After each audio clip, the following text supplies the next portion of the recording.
Hello everyone, welcome to model. तो कैसे आप सभी लोग अपने बोर्ड से रिजल्ट को लेकर के बहुत ही परेशान होंगे। बट आई होप कि इस वीक के एंड तक आपका रिजल्ट आ जाना चाहिए। तो आज की हमारी जो टॉपिक है वो है कंडक्शन ऑफ इलेक्ट्रोलाइट। तो क्या इलेक्ट्रोलाइट भी कंडक्शन कर सकता है? तो अगर आप ये देखिए कि इलेक्ट्रोलाइट में बेसिकली होता क्या है, इलेक्ट्रोलाइट में ज़्यादातर मतलब इलेक्ट्रोलाइट बेसिकली है क्या, ये कोई हम लोग के पास कंपाउंड होगा, जो भी हम लोग के पास आयनिक कंपाउंड होगा तो उसमें हम लोग के पास आयंस होते ही हैं। तो अगर आयंस है, अगर आप उसका सोल्यूशन ले लोगे तो आयंस का मूवमेंट होना है।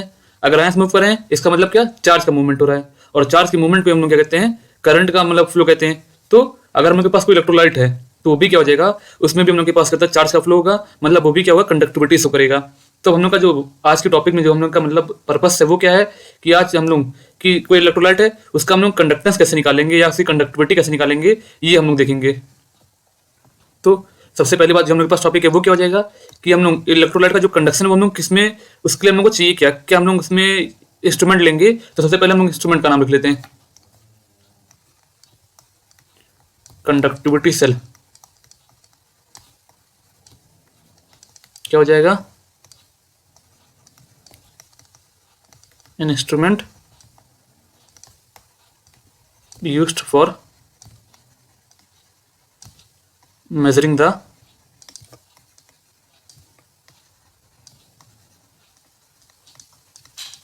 conductivity of an electrolyte। ठीक, तो हम लोग क्या करते हैं, ये क्या कहते हैं कंडक्टिविटी सेल का हम लोग एक डायग्राम बना लेते हैं। तो डायग्राम जो बनेगा वो ये हम लोग के पास कहता है ग्लास शेप्ड क्यूबिकल बॉक्स हो जाएगा। ठीक, ये ऐसे यहाँ पे ये हो गया और ये होता है। ठीक, और हम लोग क्या कहते हैं, ये जो हमारे पास ये एरिया है, ये वाला फेस जो है और ये वाला जो फेस हम लोग के पास है, इसके अक्रॉस हम लोग क्या करते हैं, हम लोग अल्टरनेटिंग करंट लगाएंगे। ठीक, और यहाँ पे हम लोग के पास जो बीच में क्या होता है, इस एरिया में हम लोग के पास जो मतलब इस वॉल्यूम में जो होता है क्यूब के, इसमें हम लोग क्या फिल कर देंगे, जो हम लोग के पास जो भी हम लोग के पास इलेक्ट्रोलाइट है जिसका हम लोग को कंडक्शन या कंडक्टेंस निकालना है वो हम लोग भर देंगे इसमें। ठीक, तो अब देखिए एक फेस हम लोग के पास जो होता है वो क्या हो जाएगा, एनोड बन जाएगा, और एक फेस हम लोग के पास जो होता है वो कैथोड बन जाएगा। ठीक, तो अब देखिए होता क्या है कि जब आप इसमें करंट पास करोगे तो जो भी आयंस हम लोग के पास होंगे वो यहाँ से इधर मूव करने लगेंगे।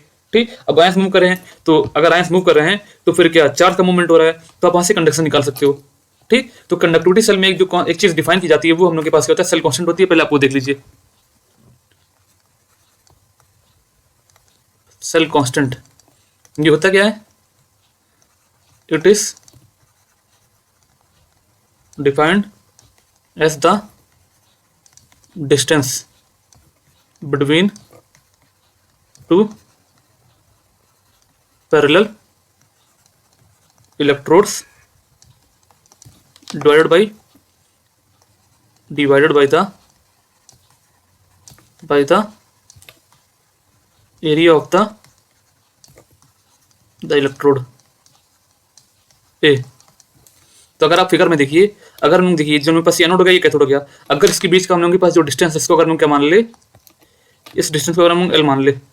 ठीक, और ये जो हमारे पास एरिया है इसको अगर हम ए मान ले तो सेल कांस्टेंट जो हम लोग के पास होता है वो क्या हो जाएगा, ब्लू पेन, हाँ ये रही। तो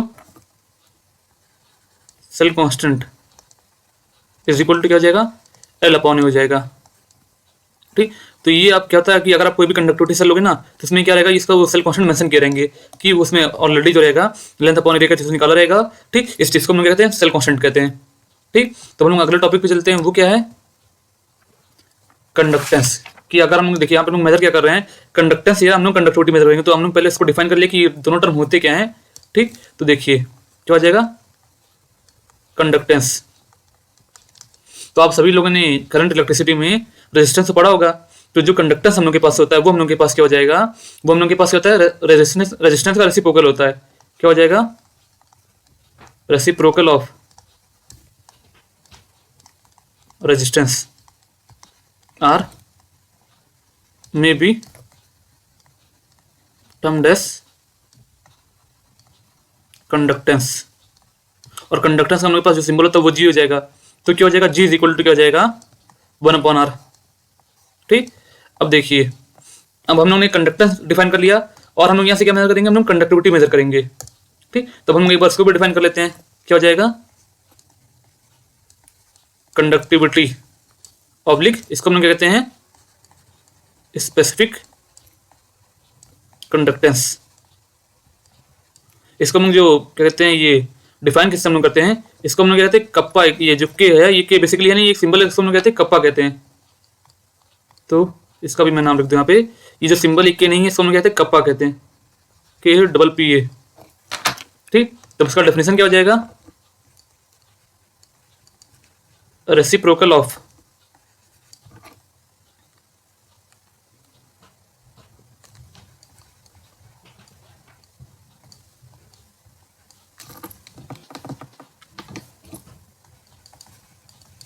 स्पेसिफिक रेजिस्टेंस ऑब्लिक रेजिस्टिविटी भी इसको हम लोग कहते हैं। इस नोन एज क्या हो जाएगा, कंडक्टिविटी, इसको हम कहते हैं कप्पा कहते हैं। तो क्या हो जाएगा, कप्पा इज इक्वल टू क्या हो जाएगा, 1/ρ। ठीक, तो अब देखिए हम लोग के पास जो रेजिस्टेंस का फॉर्मूला जो आपने करंट इलेक्ट्रिसिटी में पढ़ा होगा, वो क्या हो जाएगा, जो मेरे पास फॉर्मूला निकल के आता है वो क्या है, R is equal to ρ L/A। ठीक, अब आप यहाँ पे देखिएगा कि अगर हम लोग R ये है, अब हम लोग यहाँ पे क्या कर रहे हैं, R को हम लोग इधर ला रहे हैं, ρ को हम लोग इधर लाएंगे, तो क्या हो जाएगा, 1/ρ इज इक्वल टू क्या हो जाएगा, 1/R इंटू L/A हो जाएगा। ठीक, अब 1/ρ हम लोग के पास क्या होता है, कंडक्टिविटी हो जाएगी, और 1/R जो हम लोग के पास होता है वो कंडक्टेंस हो जाएगा। तो क्या हो जाएगा, kappa is equal to G into L/A, और L/A हम लोग के पास क्या हो जाएगा, अब क्योंकि देखिए यहाँ पे हम लोग के पास लेंथ और एरिया हम लोग जो लेंगे वो किसका लेंगे, कंडक्टिविटी सेल का लेंगे। तो L/A हम लोग के पास जो होता है वो क्या बन के आएगा, ये बन के हम लोग के पास आएगा क्या, सेल कांस्टेंट। ठीक, तो हम लोग के पास क्या हो गया, कप्पा इज इक्वल टू क्या हो जाएगा, G इंटू सेल कांस्टेंट। इस रिलेशन को आप लोग याद रखिएगा, क्या निकल गया है, kappa is equal to G into cell constant. तो अब मैं आप लोगों को ये जो हम लोगों ने क्या टर्म डिफाइन किया था, ये जो हम लोगों ने स्पेसिफिक कंडक्टेंस पढ़ा है, और क्या होता है वो स्पेसिफिक कंडक्टेंस, और जो उन्होंने स्पेसिफिक रेजिस्टेंस पढ़ा है, इसको मैं आपको अब, जैसे कि ये कंडक्टिविटी सेल है, इसमें हम लोग इसको कैसे डिफाइन करेंगे मैं आपको ये बताने जा रहा हूँ। ठीक, तो आप देखिए क्या हो जाएगा, स्पेसिफिक रेजिस्टेंस, जिसको हम क्या कहते हैं, ऑब्लिक रेजिस्टिविटी, और इसका सिंबल क्या है, resistivity, TI resistivity ρ may be defined as the resistance offered by 1 centimeter cube of the electrolytic solution. अब देखिए जैसे हम लोग के पास ये कंडक्टिविटी सेल दिया गया है, अब अगर आप यहाँ पे V वोल्टेज लगा रहे हो, अगर आप यहाँ पे कोई करंट निकाल रहे हो, तो हम लोग के पास, अगर जब मेरे पास यहाँ पे रेजिस्टेंस है वो क्या हो जाएगा, R इज इक्वल टू क्या हो जाएगा, V/I हो जाएगा। तो ये R is equal to V/I से हम लोग क्या कर सकते हैं, हम लोग कंडक्टिविटी सेल का रेजिस्टेंस हम लोग बड़े आसानी से निकालेंगे। बट स्पेसिफिक रेजिस्टेंस क्या होता है कि जैसे अगर हमारे पास इसका टोटल वॉल्यूम क्या हो जाएगा, A/L हो जाएगा, V इज इक्वल टू क्या हो जाएगा, A/L, ये क्या है, टोटल वॉल्यूम है। ठीक, तो अब ये R जो था ये क्या था, पूरे टोटल वॉल्यूम V का जो था ये रेजिस्टेंस है। ठीक, बट अगर हम लोगों को 1 सेंटीमीटर क्यूब का रेजिस्टेंस निकालना है, वो क्या हो जाएगा, उसी को हम क्या कहेंगे यहाँ पे, कंडक्टिविटी नहीं, उसी को हम क्या कहेंगे, रेजिस्टिविटी या स्पेसिफिक रेजिस्टेंस कहेंगे। तो स्पेसिफिक रेजिस्टेंस क्या है, resistance offered by unit volume of a conductivity cell is known as क्या हो जाएगा, स्पेसिफिक रेजिस्टेंस। और क्या रेजिस्टेंस क्या है, वो टोटल जो वॉल्यूम V है उसकी वजह से कितना हमारे पास रेजिस्टेंस आ रहा है, वो तो हमारे पास वो टोटल रेजिस्टेंस हो जाएगा। ठीक, तो अब हम अगला जो टर्म डिफाइन करेंगे वो क्या है, स्पेसिफिक कंडक्टेंस, जिसको हम क्या कहते हैं, कंडक्टिविटी, और इसका सिंबल क्या है, कप्पा। ठीक, ये क्या हो जाएगा, may be defined as the conductance offered by all the ions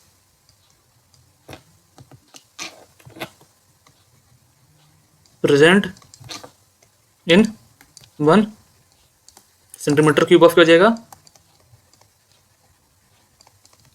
electrolytic solution. ठीक, तो स्पेसिफिक कंडक्टेंस क्या है कि अगर आप, जैसे आपके पास पूरा कंडक्टिविटी सेल था, अगर आप उसका पूरा कंडक्टेंस कैसे निकालोगे, कंडक्टेंस हम लोग के पास जो होता है वो कैसे आ जाएगा, कंडक्टेंस अगर आपने रेजिस्टेंस निकाला तो रेजिस्टेंस का हम लोग के पास रेसिप्रोकल जो होता है वो हम लोग के पास कंडक्टेंस आ गया। ठीक, बट स्पेसिफिक कंडक्टेंस क्या है, कंडक्टेंस पर यूनिट वॉल्यूम इस नॉन क्या हो जाएगा, स्पेसिफिक कंडक्टेंस हो जाएगा। ठीक, तो स्पेसिफिक कंडक्टेंस हम लोग के पास होता क्या है कि जो पूरा हम लोग के पास ये इलेक्ट्रोलाइटिक सोल्यूशन है, आप उसमें से 1 सेंटीमीटर क्यूब में देखो कि उसके 1 सेंटीमीटर क्यूब की क्या है, कंडक्टेंस क्या है, तो वही हम लोग के पास ये हो जाएगा स्पेसिफिक कंडक्टेंस। और आई होप आपको ये स्पेसिफिक रेजिस्टेंस और स्पेसिफिक कंडक्टेंस जो समझ में आ गया होगा। ठीक, तो हम लोग चलते हैं, जो हम लोग के पास अगला टॉपिक है हमारा वो क्या है, एक दो और नए टर्म हम लोग के पास है, वो क्या हो जाएगा, मोलर कंडक्टेंस। ये हम लोग कैसे डिफाइन करते हैं, लैम्डा एम हो जाएगा। ये क्या हो जाएगा, it may be defined as the conductance of all the ions present in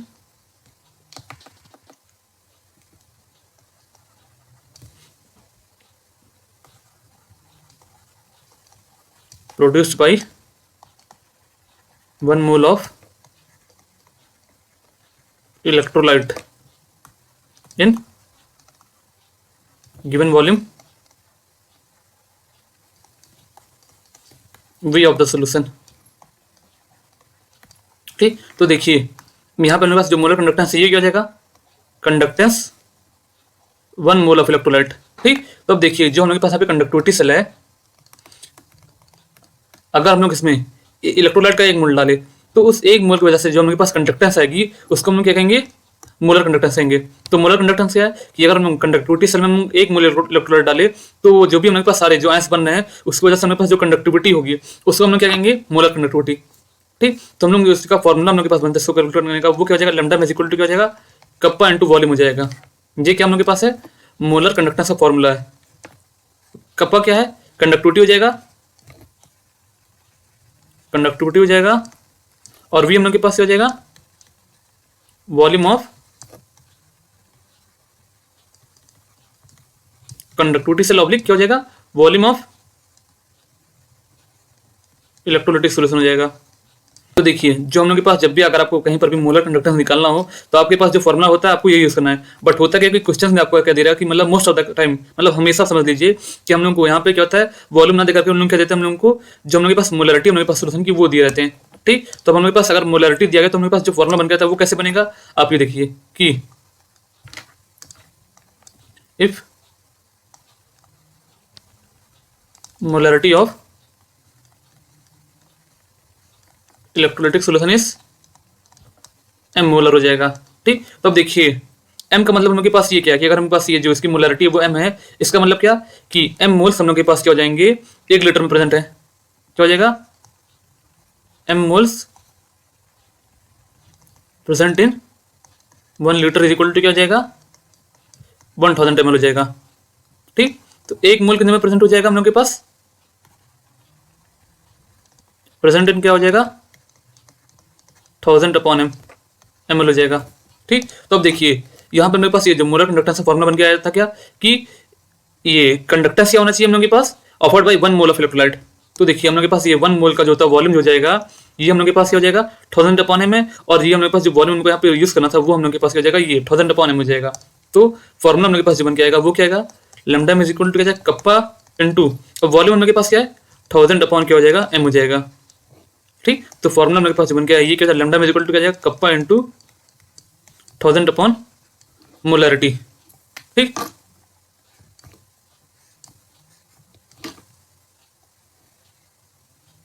तो क्या कहते हैं, मैं आपको एक चीज ये बताना भूल गया कि हम लोग जब सारी क्वांटिटीज डिफाइन किए हैं इन सब की यूनिट क्या बनेगी। ठीक, तो आप ये देखिएगा यहाँ पे मेरे पास कंडक्टेंस है तो मेरे पास इसकी जो यूनिट बनेगी वो मैं आपको बताने जा रहा हूँ यहाँ पे। ठीक, यूनिट, अब देखिए ये हम लोग के पास क्या हो जाएगा, 1/r है, रेजिस्टेंस की यूनिट हम लोग के पास होती है ओम हो जाएगी। तो इसके मेरे पास जो यूनिट होती है ये ओम इनवर्स कहते हैं इसको, और MHO भी लिखा जाता है। ठीक, और हम लोग इसको हम लोग जो लिखते हैं वो क्या लिख सकते हैं हम लोग, साइमन। ये हम लोग के पास तीनों क्या है, कंडक्टेंस की यूनिट है। ठीक, स्पेसिफिक कंडक्टेंस हम लोग के पास ये होता है, इसकी यूनिट हम लोग के पास जो बनती है, अब देखिए हम लोग के पास ये रेजिस्टेंस जो होता है, स्पेसिफिक रेजिस्टेंस जो होता है, उसकी हम लोग के पास यूनिट जो होती है वो क्या हो जाएगी, ओम मीटर। तो इसकी यूनिट हम लोग के पास क्या बनेगी, ohm inverse metre inverse is equal to क्या हो जाएगा, तो ओम इनवर्स है मीटर इनवर्स। अब ओम इनवर्स हम लोग के पास होता है साइमन हो जाएगा, ठीक, साइमन अपॉन मीटर। ये हम लोग के पास क्या हो जाएगा, ये हम लोग के पास होता है स्पेसिफिक कंडक्टेंस की यूनिट हो जाएगी, ठीक। और आप इन सब की यूनिट तो जानते ही होंगे कि क्या होता है, स्पेसिफिक रेजिस्टेंस हम लोग के पास जो होता है ये क्या हो जाएगा, ओम मीटर या ओम सेंटीमीटर ले लो आप, ठीक। और हमारे पास ये जो रेजिस्टेंस होता है उसकी यूनिट हम लोग के पास क्या होती है, ओम हो जाएगी, ठीक। अब देखिए हम लोग के पास ये यहाँ पे जो टर्म हमने डिफाइन किया है, ये क्या लैम्डा है, ये क्या हो जाएगा, कप्पा इंटू वॉल्यूम है। तो लैम्डा के पास यूनिट जो बन के आएगी वो क्या हो जाएगी, कप्पा की यूनिट हम लोग के पास क्या थी, ओम नहीं साइमन पर मीटर थी। वी के हम लोग के पास जो यूनिट आती है वो मीटर क्यूब आ जाएगी। तो हम लोग के पास इसकी जो यूनिट बनेगी वो क्या हो जाएगी, साइमन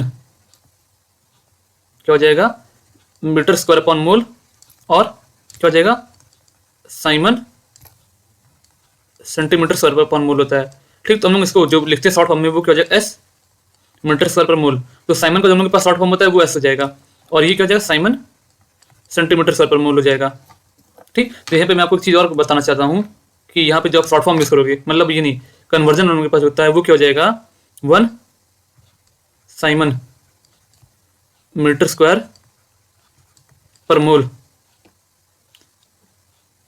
इज इक्वल टू क्या हो जाएगा, 10 की पावर 4 साइमन सेंटीमीटर स्क्वायर पर मोल हो जाएगा, ठीक। तो देखिए इस फॉर्मूले को अगर आप यूज करेंगे तो आप एक चीज याद रखना है यहाँ पे कि यहाँ पे अब हम लोग देखिए यहाँ पे उन्होंने जो वॉल्यूम लिया है वो किस में लिया है, एमएल में लिया है, ठीक। तो आपको जो चीज़ याद रखनी है इस फॉर्मूले में, ये मतलब जो बच्चे होते हैं वो बहुत ज़्यादा गलत करते हैं कि यहाँ पे उनके पास ये जो बाहर मतलब रिजल्ट निकल के आएगा, मतलब लैम्डा एम का मोलर कंडक्टिविटी का, तो इसकी हमारे पास यूनिट होगी वो क्या निकल गई, साइमन सेंटीमीटर स्क्वायर पर मोल। और हम लोग के पास जो कंडक्टिविटी हम लोग को कंडक्टेंस कंडक्टिविटी जो रखना है हम लोग के पास इसकी यूनिट क्या हो जाएगी, साइमन पर सेंटीमीटर होनी चाहिए। तो आपको एक चीज़ याद रखना है कि अगर आप ये वाला फॉर्मूला यूज़ कर रहे हो तो इसमें हम लोग के पास होता क्या है कि हम लोग के पास जो मोलर कंडक्टेंस हम लोग के पास जो निकल के आता है उसका यूनिट हम लोग के पास हो जाएगा साइमन सेंटीमीटर स्क्वायर पर मोल, और हम जो कंडक्टिविटी यूज़ करेंगे वो हम लोग के पास क्या होना चाहिए, साइमन पर सेंटीमीटर में। अगर देखिए अगर आपको क्या होता है, ये कंडक्टिविटी आपको साइमन पर मीटर में दी गई है और आपको आंसर जो लाना है वो किस में लाना है, साइमन मीटर स्क्वायर पर मोल में लाना है। तो हम लोग के पास ये जो फॉर्मुला बनता है वो क्या बनेगा, लैम्डा इज इक्वल टू क्या हो जाएगा, कप्पा इंटू 10⁻³ अपॉन क्या हो जाएगा, मोलरिटी। तो आप एक फॉर्मूला ये भी याद रखिएगा कि ये आप कब यूज करोगे कि अगर हम लोग को जो कंडक्टिविटी है वो किस में दी गई है, साइमन पर मीटर में, और जब आपको मोलर कंडक्टेंस चाहिए वो किस में चाहिए, साइमन मीटर स्क्वायर पर मोल में चाहिए, ठीक। आई होप आपको समझ में आ गया होगा। तो हम लोग एक और टर्म डिफाइन करने जा रहे हैं वो क्या है, equivalent conductance oblique equivalent conductivity. इसका शॉर्ट फॉर्म क्या है, लैम्डा इक्विवेलेंट हो जाएगा। तो इसका डेफिनेशन क्या आएगा, it is defined as the conductance offered by all the ions produced by one equivalent of an electrolyte in volume V of the solution हो जाएगा, ठीक। तो इक्विवेलेंट कंडक्टेंस होता क्या है कि अब हम लोग देखिए यहाँ पे हम लोगों ने मोलर कंडक्टेंस हम लोगों ने क्या लिया था, मोलर कंडक्टेंस में हम लोगों ने एक इलेक्ट्रोलाइट का हम लोगों ने एक मोल लिया है, ठीक। तो हम लोग के पास एक मोल ऑफ इलेक्ट्रोलाइट की जो कंडक्टिविटी होती है उसको हम लोग कहते हैं मोलर कंडक्टेंस आएंगे, ठीक। तो अगर हम लोग एक मोल की जगह हम लोग एक इक्विवेलेंट लेने लगे वो क्या होता है इलेक्ट्रोलाइट का, तो उसका जो हमारे पास कंडक्टेंस होता है उसको हम लोग क्या कहेंगे, इक्विवेलेंट कंडक्टेंस आएंगे। तो हम लोग के पास इसका जो फॉर्मुला बन के आएगा वो क्या आएगा, लैम्डा इक्विवेलेंट का जाएगा कप्पा इंटू वॉल्यूम, इसका भी सेम फॉर्मुला बनेगा, ठीक। बट होता क्या है, जैसे हम लोग के पास यहाँ मोलर कंडक्टेंस हम लोग के पास क्या था कि हम लोग को कभी भी वॉल्यूम नहीं दिया जाता, हम लोग को हमेशा क्या दिया जाता था, जब हम लोग के पास इलेक्ट्रोलाइटिक सोल्यूशन है उसकी हम लोग को मोलरिटी दी जाती थी, ठीक। तो यहाँ पे भी हम लोग के पास क्या हो जाएगा, जो आपको मेंशन किया रहेगा वो क्या दिया रहेगा आपको, जो भी आपका इलेक्ट्रोलाइटिक सोल्यूशन है उसकी आपको क्या दी रहेगी, नॉर्मलिटी दी रहेगी। इफ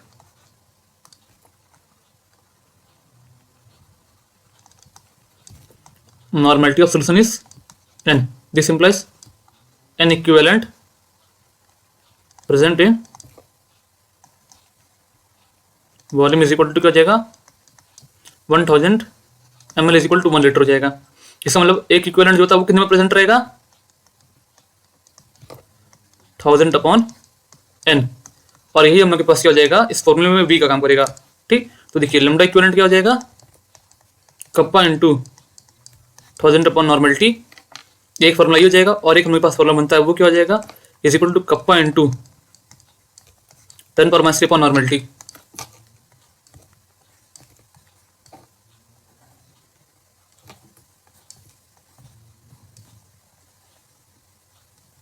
ठीक, तो आप लोग ये बताइए कि हम लोग ये दोनों फॉर्मूला हम लोग कब कब यूज करेंगे, पहला वाला कब यूज करेंगे और सेकंड वाला कब यूज करेंगे।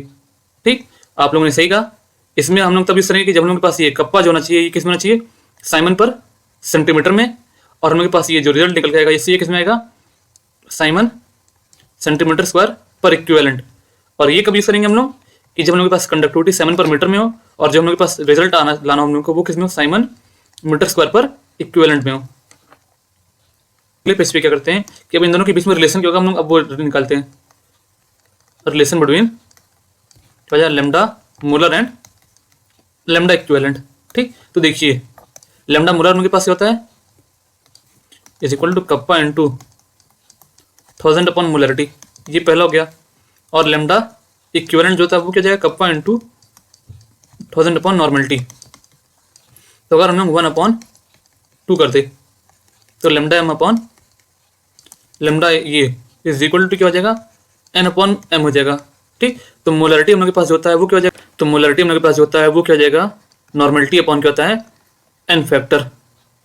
ठीक, तो देखिए तो n फैक्टर हम लोग के पास जो होता है वो क्या हो जाएगा इज इक्वल टू n हो जाएगा, इज इक्वल टू क्या होता है मोलरिटी अपॉन नहीं नॉर्मेलिटी अपॉन मोलरिटी हो जाएगा, इज इक्वल टू क्या जाएगा नॉर्मेलिटी अपॉन मोलरिटी। ठीक, तो देखिए यहाँ पे मेरे पास जो फॉर्मूला बन के आएगा lambda M is equal to क्या हो जाएगा n टाइम्स लेमडा इक्विवेलेंट। ठीक, तो देखिए हम लोग के पास जो रिजल्ट निकल के आया वो क्या आएगा कि molar conductivity is n times the equivalent conductivity, और n हम लोग के पास क्या n फैक्टर है। ठीक, तो अब हम लोग के पास जो n फैक्टर होता है ये हमेशा हम लोग के पास क्या हो जाएगा या तो 1 होगा या n हम लोग के पास होता है n फैक्टर हो जाएगा, n is always greater than equal to 1। इसका मतलब क्या हम लोग के पास जो मोलर कंडक्टिविटी होगी किसी भी इलेक्ट्रोलाइटिक सॉल्यूशन की वो या तो वो क्या होता है इक्विवेलेंट कंडक्टिविटी के बराबर होगी या उससे हमेशा ज़्यादा होगी। तो हम लोग क्या देखेंगे कि जो हमारे पास ये जो इलेक्ट्रोलाइटिक कंडक्टिविटी होती है ये किस किस फैक्टर्स पर डिपेंड होती है, कि मतलब कि हम लोग क्या चेंज करने पे हम लोग के पास इलेक्ट्रोलाइटिक कंडक्टिविटी में कुछ मतलब चेंज आएगा। ठीक, तो क्या हो जाएगा हेडिंग फैक्टर्स अफेक्टिंग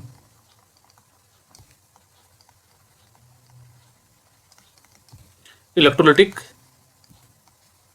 कंडक्शन। तो क्या हो जाएगा पहला फैक्टर जो है वो क्या हो जाएगा इंटर आयनिक अट्रैक्शन। तो आप भी बताइए कि अगर मेरे पास आयंस के बीच में जो होता है इंटरेक्टिव फोर्स ज़्यादा होगा, इसका मतलब क्या अगर आयंस आपस में क्या होता है ज़्यादा फोर्स मतलब आयंस आयंस के बीच में ज़्यादा फोर्स है, इसका मतलब क्या कि आयंस के पास जो मतलब क्या होता है इधर उधर जाने की जो टेंडेंसी है वो कम हो जाएगी। इन मतलब अगर मैं आपको सिंपल में बताऊँ कि आयंस के हम लोग के पास अगर इंटर आयनिक अट्रैक्शन ज़्यादा है तो आयंस की मोबिलिटी जो होगी वो कम हो जाएगी। अगर मोबिलिटी कम होगी इसका मतलब क्या जो चार्जेस है हम लोग के पास जो आयंस है वो क्या हो जाएंगे मूव नहीं कर पा रहे हैं, इससे क्या होगा हम लोग के पास जो कंडक्टिविटी है वो घट जाएगी। ठीक, तो देखिए if inter ionic attraction increases mobility of ions decreases and hence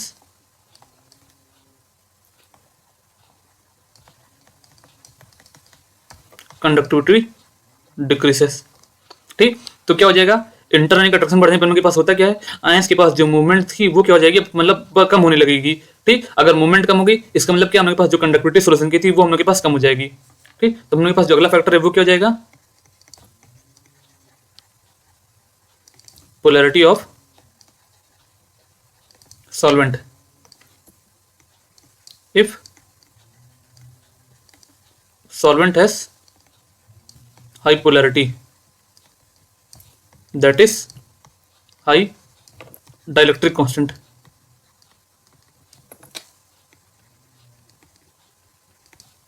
then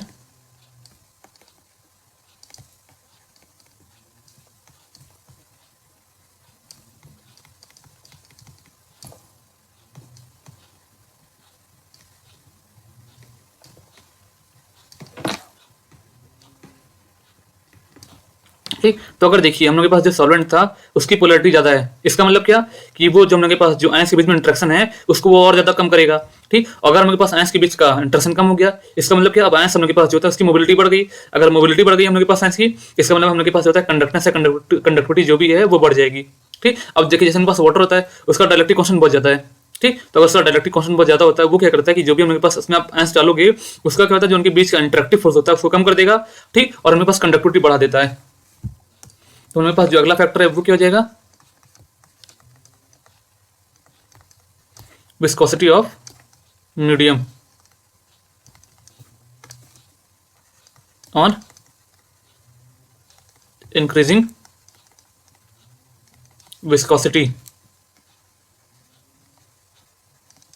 mobility of ions decreases implies क्या हो जाएगा, कंडक्टिविटी या कंडक्टेंस आप जो भी मेजर कर रहे हो वो क्या हो जाएगा, डिक्रीज कर जाएगा। विस्कोसिटी बढ़ने से होगा क्या कि हमारे पास जो सॉल्वेंट है वो खुद मूव नहीं करेगा। अगर सॉल्वेंट के बीच में मूवमेंट नहीं हो रहा तो हम लोग के पास जो आयंस है वो कैसे मूव करेंगे। तो इससे हम लोग के पास ये होता है कि जो हम लोग के पास ये आयंस थे उनकी मोबिलिटी घट गई। तो अगर मोबिलिटी घट रही इसका मतलब क्या हो जाएगा, उससे डायरेक्ट हमारे पास जो कंक्लूजन निकल के आता है वो क्या हो जाएगा कि हमारे पास कंडक्टेंस या कंडक्टिविटी आप जो भी मेजर कर रहे हो वो घट जाएगी। हमारे पास जो अगला फैक्टर है वो क्या है,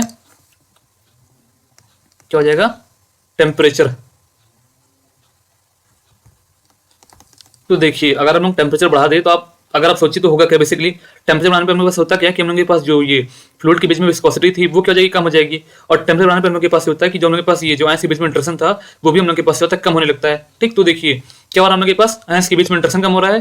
ठीक, और हम लोग के पास क्या हो रहा है, विस्कोसिटी घट रही है। तो टेम्परेचर बढ़ाने पे होना क्या चाहिए, आप लोगों ने सही बोला, टेम्परेचर बढ़ाने पे हम लोग के पास क्या हो जाएगा, कंडक्टेंस और हम लोग के पास जो कंडक्टिविटी वो दोनों बढ़ेगी।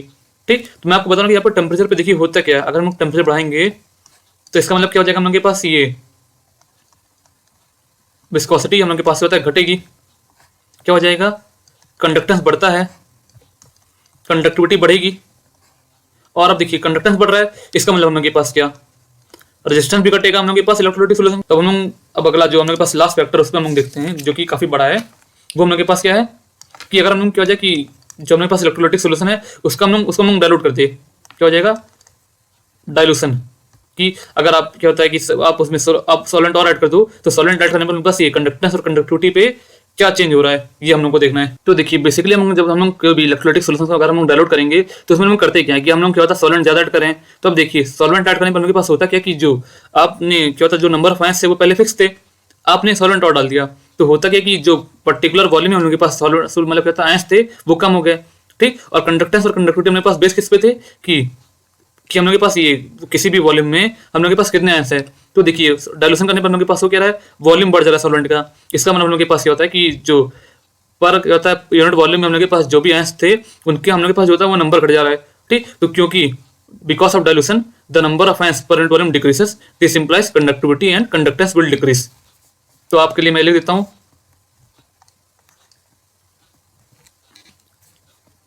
ऑन डाइल्यूशन क्या हो जाएगा, number of ions per unit volume decreases implies क्या हो जाएगा, कंडक्टेंस और हमारे पास कंडक्टिविटी होता है बोथ विल डिक्रीज। तो देखिए जब हम लोगों ने एक्सपेरिमेंटली चेक किया तो ये पाया गया कि हमारे पास डाइल्यूट करने पे हम लोग के पास इलेक्ट्रोलाइटिक सॉल्यूशन को हम लोग के पास ये कंडक्टिविटी और कंडक्टेंस से केवल इफेक्ट नहीं होता है, साथ ही साथ हमारे पास होता है लैम्डा एम जो होता है मोलर कंडक्टिविटी और कहता है इक्विवेलेंट कंडक्टिविटी हमारे पास होता है, ये दोनों हमारे पास क्या हो जाएंगे, बोथ आर ऑल्सो अफेक्टेड। तो देखिए बट हुआ क्या, अब हम लोग के पास होता है कि लैम्डा एम जो होता है हम लोग के पास ये अगर हम कोई स्ट्रॉन्ग इलेक्ट्रोलाइट ले रहे हैं और वीक इलेक्ट्रोलाइट ले रहे हैं तो जो हम लोग के पास इनमें चेंज था वो हम लोग के पास क्या था, अलग अलग तरीके से था। कि अगर हम क्या था फॉर स्ट्रॉन्ग इलेक्ट्रोलाइट क्या उन्होंने मतलब जो आउटकम मतलब रिजल्ट निकल के आया था डाइल्यूशन करने पे लैम्डा एम इंक्रीसेस स्लोली। ठीक, और क्या हो जाएगा, और इसका रीजन हम लोग के पास क्या था, क्योंकि देखिए डायल्यूशन करने पर हम लोग के पास हुआ क्या कि हम लोग के पास जो आयंस के बीच में हम लोग के पास जो फोर्स था वो धीरे धीरे घटने लगा। ठीक, तो अगर आयंस के बीच में हम लोग के पास फोर्स घट रहा है, इसका मतलब क्या हम लोग के पास क्या होता है, उनका जो इंटरेक्शन था वो कम हो रहा है, इससे हम लोग के पास क्या हो गया, लैम्डा एम बढ़ गया। तो अगर मैं यहाँ पे रीजन लिख दूं, बिकॉज ऑन डायल्यूशन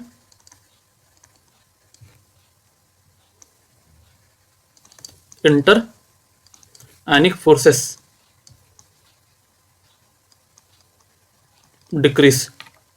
और क्या था, अगर आप वीक इलेक्ट्रोलाइट लो, अगर आप उसमें डायल्यूशन करो, तो हम लोग के पास ये जो लैम्डा एम था वो क्या पाया गया, कैसे चेंज हुआ, वो for weak electrolyte lambda M जो था इंक्रीजेस शार्पली। और इसका रीजन हम लोग के पास क्या था कि देखिए वीक इलेक्ट्रोलाइट में हम लोग के पास क्या था कि हम लोग के पास आयंस यहाँ पे ज्यादा होते नहीं है। ठीक, और डायल्यूशन पे हम लोग के पास होता क्या है कि अगर हम लोग कोई भी आप वीक इलेक्ट्रोलाइट ले रहे हो, या कोई भी क्या होता है कि ऐसा जो भी सोल्यूशन है जो कि आयोनाइज कम हो रहा है, तो डायल्यूशन पे हम लोग के पास उसमें होता क्या है कि जब भी हम लोग उसको डायलूट करेंगे तो हम लोग के पास जो उसका डिसोसिएशन होता है वो बढ़ने लगता है। ठीक, तो अगर हम लोग के पास डिसोसिएशन बढ़ रहा है, इससे हम लोग के पास क्या होगा कि डिसोसिएशन बढ़ने पर हम लोग के पास होगा क्या कि हम लोग के पास जो नंबर ऑफ आयंस जो हम लोग के पास होता है वो बढ़ जाता है। इस वजह से हम लोग के पास क्या होता है, वीक इलेक्ट्रोलाइट में हम लोग के पास होता है मोलर कंडक्टिविटी वो ज्यादा बढ़ने लगती है, because on dilution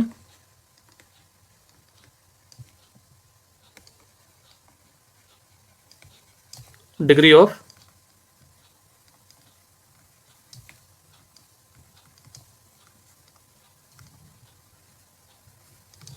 electrolyte increases and hence more ions are produced। ठीक, तो देखिए अगर हम कोई स्ट्रॉन्ग इलेक्ट्रोलाइट लेते हैं, स्ट्रॉन्ग इलेक्ट्रोलाइट में हमारे पास होता क्या है, डायल्यूशन करने पे हम लोग के पास क्या होता है, आयंस के बीच में जो फोर्स होता है वो धीरे धीरे घटेगा। किस वजह से हम लोग के पास क्या होता है, स्ट्रॉन्ग इलेक्ट्रोलाइट में हम लोग के पास जो मोलर कंडक्टिविटी है वो धीरे धीरे मतलब बढ़ती है। और वीक इलेक्ट्रोलाइट में हम लोग के पास होता क्या है, डायल्यूशन करने पर हम लोग के पास क्या होता है, ये जो हम लोग के पास इलेक्ट्रोलाइट था उसका डिसोसिएशन बढ़ने लगता है, more ions get produced, so because of that molar conductivity increases at a sharp rate. तो अब देखिए यहाँ पे मैंने यहाँ पे एक ग्राफ उसका मतलब प्लॉट किया करा है कि कैसे हम लोग के पास ये जो स्ट्रॉन्ग इलेक्ट्रोलाइट है उसमें हम लोग के पास ये लैम्डा एम कैसे चेंज होगा, और हम लोग के पास अगर हम लोग वीक इलेक्ट्रोलाइट ले रहे हैं तो उसमें हम लोग के पास ये क्या होता है, लैम्डा एम कैसे चेंज होगा। ठीक, तो अब एक्स एक्सिस में हम लोगों ने क्या प्लॉट किया है, रूट ऑफ कंसंट्रेशन प्लॉट किया है। तो अगर आप यहाँ पे देखिए कंसंट्रेशन के पास होता है concentration proportional to 1 upon volume. ठीक, तो डायल्यूशन करने पे हम लोग कर क्या रहे हैं, डायल्यूशन करने पे हम लोग क्या होता है, हम लोग वो जो सोल्यूशन का वॉल्यूम है वो बढ़ा रहे हैं। ठीक, तो इसका मतलब क्या हो जाएगा, डायल्यूशन करने पे बस बेसिकली होता क्या है कि हम लोग क्या कर रहे हैं, डायल्यूशन करने पे हम लोग ये कंसंट्रेशन को घटा रहे हैं। तो आप बेसिकली आप ये समझ सकते हो कि डायल्यूशन करने पे हम लोग के पास हो क्या रहा है कि हमारे पास जो ग्राफ है वो क्या हो जाएगा, वो ग्राफ हम लोग के पास जो है वो यहाँ से इस तरफ जा रहा है। ठीक, ये ऐसे जा रहा है। तो अब आपको समझा ना कि अगर हम लोग डायल्यूशन कर रहे हैं तो हमारे पास जो ग्राफ है वो इधर से इधर आएगा ऑन डायल्यूशन। तो आप यहाँ पे देख सकते हो कि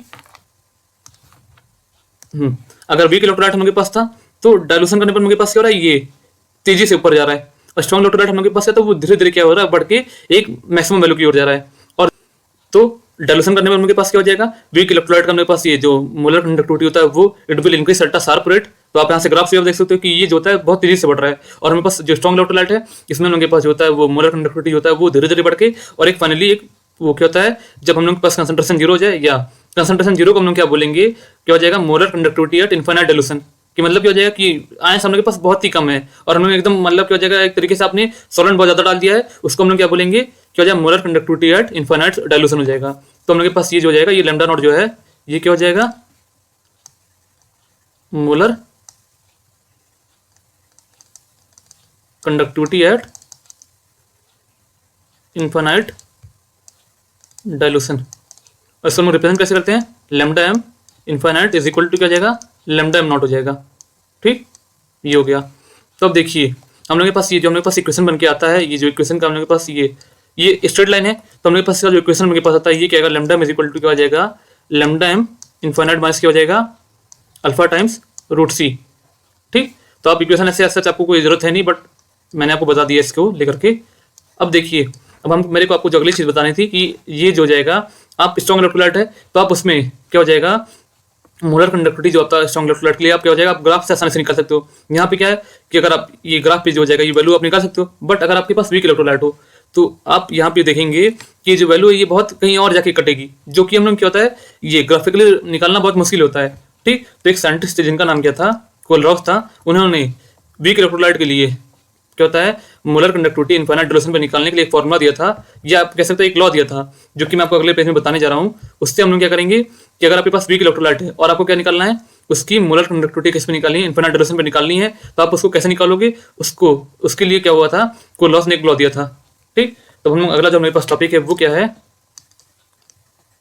कोल RUSH लॉ, कोलरॉक्स लॉ। ठीक, तो ये हम लोग के पास क्या हो जाएगा, ये यूज, इसका यूज क्या है, क्या हो जाएगा, लैम्डा एम इनफाइनाइट और lambda am not of weak electrolyte eight infinite dilution each and every electrolyte whether weak or strong behaves as strong electrolyte and is 100% dissociated and ions are completely independent of one another. So the limiting molar conductivity, जिसको हम लोग क्या कहते हैं, lambda am not, या आप lambda infinite भी कह सकते हो, of any electrolyte will be equal to the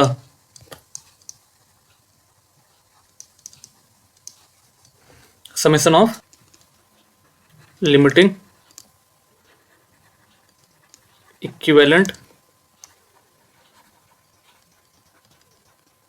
conductivity of its cations and anions.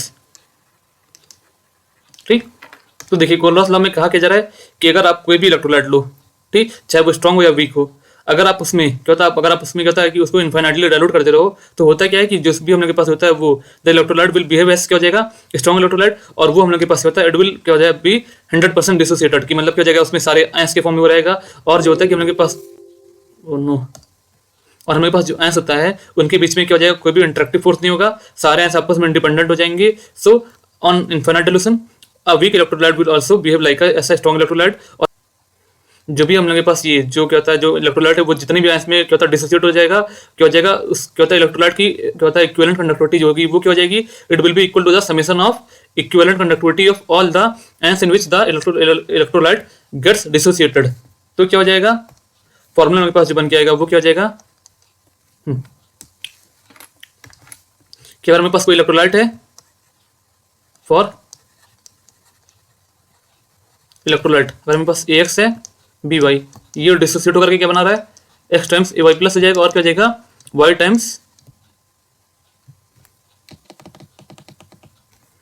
Dissociate होकर के क्या बना रहा है, X times AY plus plus क्या हो जाएगा Y टाइम्स AX माइनस बना रहा है। तो क्या हो जाएगा lambda equivalent eight infinite dilution of AX BY जो होता है वो क्या हो जाएगा, लैम्डा इक्विवेलेंट क्या हो जाएगा इनफाइनाइट डाइल्यूशन पे ऑफ AY प्लस हो जाएगा, प्लस क्या हो जाएगा लैम्डा इक्विवेलेंट क्या हो जाएगा B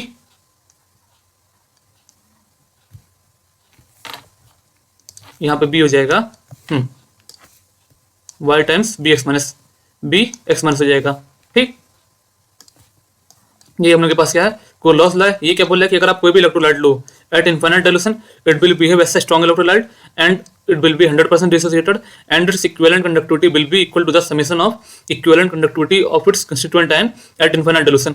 अगर आप इसको क्या किसके फॉर्म में लिख लो, अगर हम उसको मोलर कंडक्टिविटी के फॉर्म में लिखेंगे तो हमारे पास जो फॉर्मूला बन के आएगा वो क्या आएगा, इज इक्वल टू क्या जाएगा, क्या करना है आपको, ये इक्विवेलेंट कंडक्टिविटी में आपको क्या करना है, केवल आपको उसको कोफिशिएंट उसके कोफिशिएंट से मल्टीप्लाई कर देना है। क्या हो जाएगा, lambda M infinite A Y plus हो जाएगा, ए वाई प्लस प्लस क्या हो जाएगा, Y times lambda equivalent lambda molar, Y times lambda molar at infinite dilution of क्या हो जाएगा, बी एक्स माइनस हो जाएगा।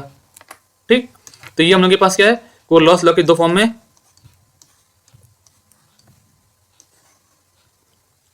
तो देखिए कोलोस लॉ हम लोग के पास क्या था कि वीक इलेक्ट्रोलाइट का हम लोग के पास क्या था कि वीक इलेक्ट्रोलाइट का अगर हमको क्या होता है लिमिटिंग मोलर कंडक्टिविटी निकालना है तो वो ग्राफिकली पॉसिबल नहीं था, तो उसके लिए हम लोग कोलोस लॉ का यूज करेंगे। ठीक, जो कि क्या है at infinite dilution a weak electrolyte will be 100% dissociated and वो क्या होता है equivalent conductivity can be given as, ये फॉर्मूला हो जाएगा। तो अब हमारा ये जो क्या था इलेक्ट्रोकेमिस्ट्री चैप्टर था, अब ये हमारा ये चैप्टर कंप्लीट होता है। इसमें जो भी सारे टॉपिक्स थी वो मैंने आपको सारे टॉपिक्स मैंने बता दिए। ठीक, तो अब हमारा जो अगला लेक्चर होगा वो हम लोग के पास क्या हो जाएगा, एक वो क्या हो जाएगा प्रॉब्लम सॉल्विंग सेशन होगा। तो अगर आपको किसी भी प्रॉब्लम में किसी भी एनसीईआरटी का क्वेश्चन हो या आपका कोई भी क्वेश्चन किसी भी बुक का फंस रहा हो तो आप उसको हमारे टेलीग्राम चैनल पे सेंड कर दीजिएगा।